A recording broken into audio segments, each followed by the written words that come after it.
Well, good day everybody and welcome back. Well, we have two typewriters here. I would consider both of these small portables. Certainly the 1958 Hermes Rocket, made by Empire in England, by the way, counts as a small portable or maybe ultra portable.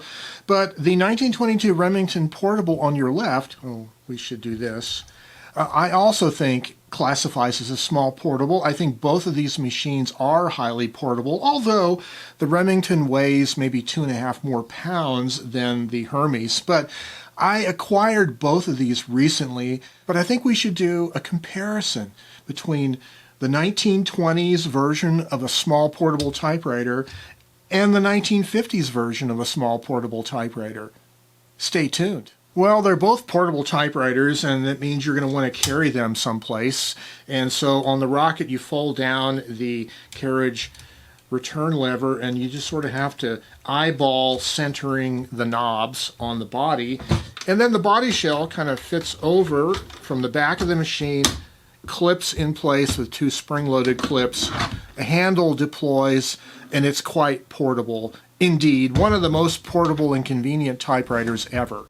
Okay, the Remington Portable, you have to lower the type bars.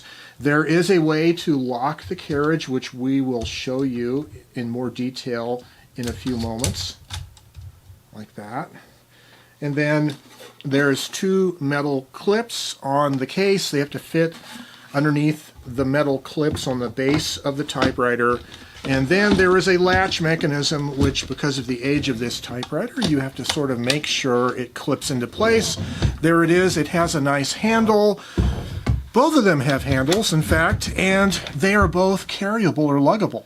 But as for how portable they are, well, the Rocket weighs 7 pounds 2 ounces approximately, which is 3.2 kilograms. The Remington weighs 9 pounds 9 ounces, or about 4.3 kilograms. So yeah, the Remington is significantly heavier than the Rocket, but it also comes from a different age where things were made heavier and more solid. Well, starting with the Remington, so the feet on the bottom of the base of the case were completely worn down, and I found some of these rubber feet that at a hardware store, these things actually are self-adhesive. They peel off of a sheet, but I actually epoxied them onto here, so they're a little more permanent, and that actually worked pretty good. The leather handle on the case is actually in good shape, excellent shape, in fact, surprisingly good for the age of it. Well, okay, you have to kind of flip the latch up, release it, and it helps to have the typewriter elevated off of the table just a little bit to release the latch, and it just pulls off like that. And the typewriter is on a base like this. Okay, so each of these four corners on the typewriter are held to the base with a screw, washer, and a rubber bushing. And the rubber bushings were all corroded and hard, and I ordered and received new rubber bushings from the typewriter guy in England. I'll put a link down below. And they came in less than 7 days across the Atlantic, which is amazing. So, new rubber bushings. And I also glued on some rubber washers here. These original washers on the base had been totally deteriorated, so I just epoxied a couple of them, stacked them up, and that provides that bushing support that the typewriter needs on the base, between the base and the body frame. Well, I find these Remington Portables to actually be quite handsome in their profile. And then, of course, when you raise up the type bars like that, it takes on a whole nother character to it. I guess you could call this steampunk, is maybe the best way to describe it. You know, this is the early 1920s, and this is Remington's solution to how to make a portable typewriter where the type bar linkages come up to a higher level and give you action of a bigger machine, perhaps. But that action is rather interesting. I should point out to you, first of all, if you look at the shifting, the carriage is essentially just moving backwards. It's not really raising up at all. And you'll also notice that the ribbon vibrator is very flat. It's almost horizontal. And as a result, I find several things about this that are different from conventional typewriters. First of all, when you're looking down at the machine from your seated position, it's not easy necessarily to see the typing because it is so flat. It's not upright and vertical like you might think of in a normal conventional typewriter. It really is kind of horizontal, and you find yourself peeking over the elevated type bars. And so I find it helps to have a slightly higher seating position or a lower table position when using this, which brings to mind the possibility maybe these were designed or configured more for lap typing, perhaps. Anyway, it is a different design, and it's probably the predecessor to the Remington noiseless, a thrust design. They were kind of halfway there with this mechanism in terms of it being kind of flat and laid back, but it's not a thrust mechanism like the noiseless is. Okay, a lot of controls here on the left side. First of all, this middle piece is just an anchor point. The machine only has a single carriage release lever, and it's on the left side, and it's this one. And basically you pinch. So this is your anchor point. You pinch like that, and that's how you can move the carriage manually. And then the line advance is this lever here. There is a adjustment for single and double line spacing here. And you basically, again, use this middle lever as an anchor point, and then you can push it like that to do your line advance. That's single spacing. Pull it towards you. Click, click. That's double spacing. Okay. So then, just behind the carriage release lever is a separate lever, a little small lever here. And that's actually the locking lever to lock the carriage. So right down here is a little notch in the carriage rail. And to lock the carriage, you want to push this little lever up, and that will get this lever here in that little notch. And then to lock it for good, you push in the right platen knob, which you can't see right now, it's off camera, like that. You push in the right platen knob as you're pushing up on this lever, and it will lock the carriage for you solidly. And then to unlock the carriage, you want to pull the right platen knob out, and it unlocks the carriage. This lever right here is your margin release. It simply lifts up the margin rack, enabling you to type beyond the margin. And then this lever here that's kind of horizontal, and it's just inboard of the carriage release lever, this is the ratchet disconnect. You push it down, and now your line advance is continuous motion. You pull it back up, and now you're in the ratcheted motion. So quite a bit going on the left side of the carriage. Since we are on the left side of the carriage, let's look at this knob. There's one on the other side too. This is basically your ribbon reversing. You push it one way, it reverses. You push it the other way, it reverses the other way. And then you can spin this to advance the ribbon manually. So this is basically very similar to the Underwood Portables, the way they had it, except the Underwood Portables kind of pivoted back and forth, where this one just pushes in and out. Okay, this is your margin rack along the back side here, and these margin adjustments, there is a little knurled roller. You simply push it in and slide it, and it actually works quite well. I really like the feel of the way these move.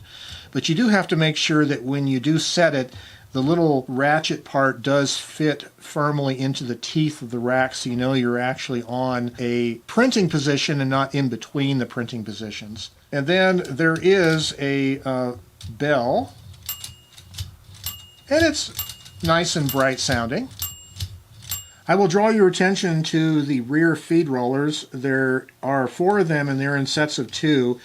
The metal shaft that holds the feed rollers in place, you can take a fine screwdriver and put it into the gap in here and pound the shaft out and pull it out toward this side, and this one you pull out toward the other side, and you can remove the feed rollers quite easily without actually removing the platen. And I've done that on this machine, and I have covered the feed rollers in heat shrink tubing. They were very hard and cracked. The platen also on this machine is quite hard, and the paper was feeding crooked, and so I did take some 400 grit emery and sanded down the platen to get the shine off of it. And it at least feeds straight now. The paper feeds straight, but it still needs a new platen. Eventually I'll probably do that. Well, on the right side here, you have the paper feed lever. So you pull it all the way back, it releases tension on the feed rollers, and then all the way forward is maximum tension on the paper. And of course, this knob does pull in and out in order to lock and unlock the carriage for transport. And that's really about the only adjustments or settings on the right side of the carriage. Okay, the ribbon spools. The center spindle of the ribbon spool has this little piece that when you do install the ribbon spool, you have to push it over off to the side so it clicks into place. That ensures that your ribbon reversing system will now work properly. And also, if you do turn the machine upside down to service it or whatever, if this is in the center position, your ribbon spools might fall out where this locks them into place. So make sure that is pushed over to the side. Okay, so this knob here is how you deploy and stow away the type bars. So they're in the deployed position, they're in the raised position. So what you want to do, you can't just push it back. It has a crescent-shaped arc of travel, so you have to pull the knob out like that, and then it moves back easily. The type bars fold back down. And then again, you can't deploy it just by pushing it. You have to pull the knob out and then push it over, and it races up the type bars.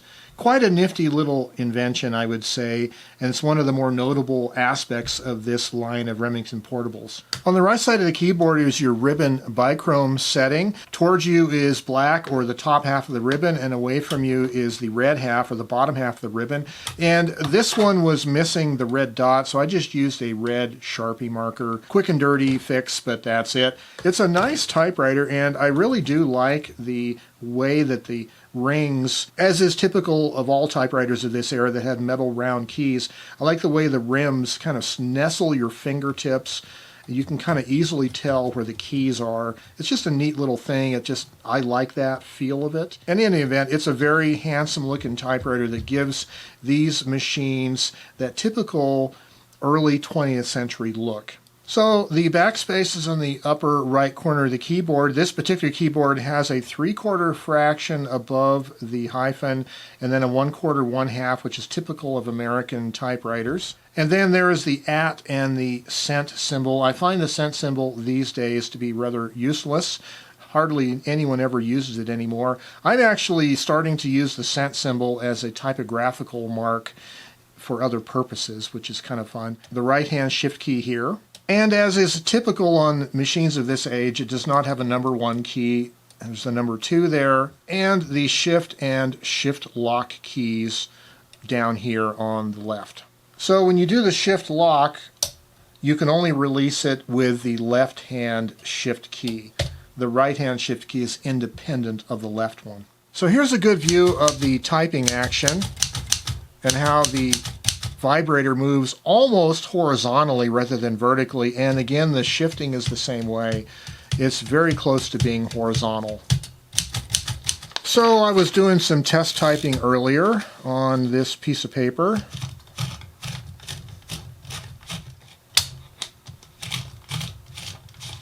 And actually the type alignment is pretty good on this machine.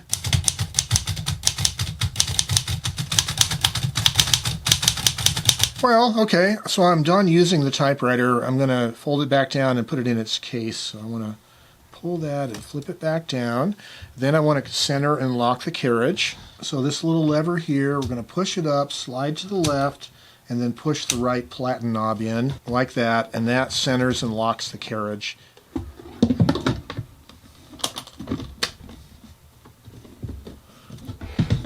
So to remove the lid of the Hermes Rocket, you just push these 2 silver buttons in and lift the lid up and move it toward the back, and it comes off quite handily. It is a wonderful little portable typewriter. Probably this and the Skywriter are the 2 most portable, ultra-portable typewriters, I'd say, so they're very close. If you're going to be comparing 2 ultra-portables, those would be the ones in terms of size and weight. So I had an earlier Hermes Rocket, and it had the same or similar folding carriage return arm, but it had a lock. You kind of do like that and it locked it in place. Well, this one doesn't actually have a locking system for the lever. You do fold it down to store it.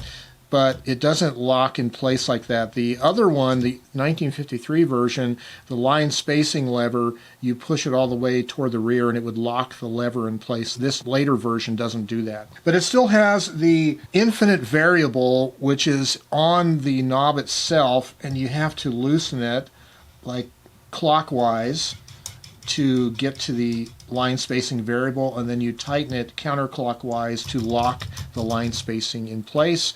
It has single and 1.5 line spacing. So single spacing is 2 clicks, and 1.5 spacing is 3 clicks. So this is a half line spacing machine. Okay, around the back side of the carriage is the margin bar, and these margin settings are just the classic push and slide. There's a little red indicator right on top that lines up with the scale on the paper table back here. And it has a nice little bright bell, very nice bell. As is common to a lot of ultra-portable typewriters, there's only one carriage release lever, and it's on the right side. You might remember on the Remington, it was on the left side. In the middle here is the paper support finger. You push this little tab back, and it deploys the paper support finger. It is a non-telescoping finger. It's only a single length, and you push it back down to lock it in place. Here is your right margin adjustment. Again, it's adjusted the same way as the left. On the right side, this lever is the paper release lever. You pull it towards you to release the pressure on the feed rollers to remove or straighten the paper out. So there are 2 support fingers, or fingers, on the corners of the paper bale. The one on the left here, and the one on the right here is actually slightly angled. If you can see that angle, it's slightly angled. I think that's just to make it a little more convenient to reach, which I think is an interesting little detail. And there are no other controls on the right side of the carriage. You do have your, what I call the gull wing covers for the ribbon spools access that flip up like that, and they kind of lock in place on little metal clips like that. Okay, the keyboard on this machine, you have the backspace key on the upper right corner. This one is a typical American keyboard with just 1/4, 1/2 fractions. You might remember the Remington has a 3/4 fraction above the hyphen. And again, the @ symbol and the useless cent symbol. The right and left shift keys are both independent of each other. One of the things I really think is cool about this machine, this is something I appreciate, is the wear patterns indicative of the user of the typewriter. This typewriter was owned by a long-term Albuquerque resident. It was actually owned by her mother. So you can see that she did a lot of writing and using a right thumb on the space bar. You can see how the paint is worn off. I really love those kind of signs of use. And then on the left side, you have your margin release up here and your shift and shift lock. And again, the shift lock can only be released on the left shift key itself. Other than that, it's a standard American keyboard. So here is the type guide right here. This typewriter does not have a bichrome setting, so it is a single color only machine, hence the all black ribbon. And of course it has the little indicator up here to put a pen or pencil to draw lines, and this little piece also serves as a card guide of sorts. And as is typical with a lot of these Hermes Rockets, the ribbon vibrator pivots from the right side. So it's kind of pivoting up like that. And the type bars are quite short on this machine. And the type alignment on this machine is not perfect. It's not as good as on the Remington, which I find interesting. Let's do some typing on this, shall we? Okay, we're going to use our same scrappy piece of paper here. The feed rollers and platen are in better shape on this machine than they were on the Remington. Of course, it's a newer machine, not nearly as old, so the paper does feed quite straight. Let me redo my margin here. Okay.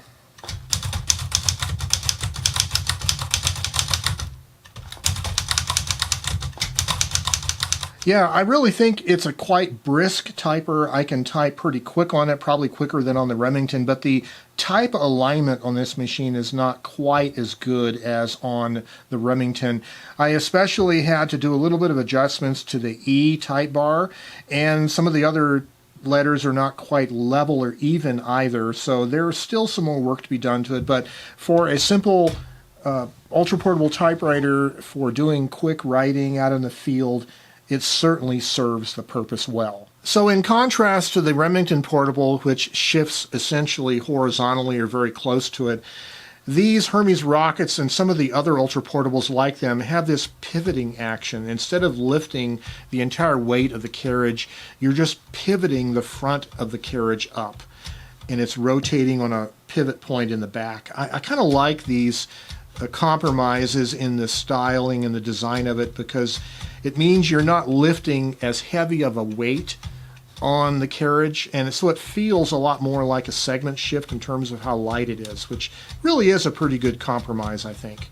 Well, when you're comparing machines like this from two different eras, you have to also take into account that not only the design differences between them, but the individual specimens have had different histories. You might find a Hermes Rocket with better type alignment, for instance, or a Remington with worse type alignment. Certainly the Remington, this one needs the rubber parts replaced, not so much on the Hermes yet. Type alignment, as I said, is not quite as good on the Hermes, but it is a lighter typewriter. However, I would see myself bringing either of these machines out in public if I was going to do some public typing, keeping in mind that the Hermes may not attract quite as much attention as the Remington, simply because of the Remington's unique way in which the type bars fold up. That might bring more attention to it, and of course the older style with the round metal rimmed keys. I do like the type alignment and the feel of the Remington. It's slightly more solid, a little bit more heavier of a feel. The Hermes is very light touch, as you may well know if you have a Hermes Rocket.